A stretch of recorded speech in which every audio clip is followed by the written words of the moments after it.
The coalition against Dong Zhuo began with great promise. Led by the noble Yuan Shao, the greatest warlords in China gathered their armies to restore the Han. But their advance was stopped dead at Hulao Pass by one man. Liu Bei, Dong Zhuo's adopted son, was the single greatest warrior of the age, a terrifying force of nature who seemed unbeatable, until he met the three sworn brothers.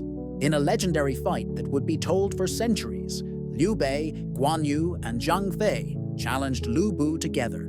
They fought him to a standstill, forcing the invincible warrior to retreat.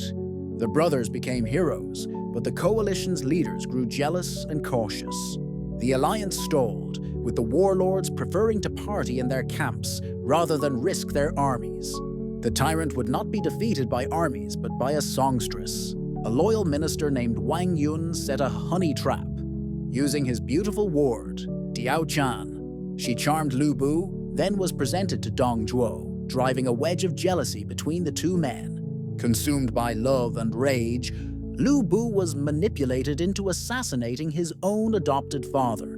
The tyrant was dead, but the chaos was only beginning. The coalition, having achieved its goal, immediately fell apart. The warlords turned on each other, each trying to carve out his own kingdom.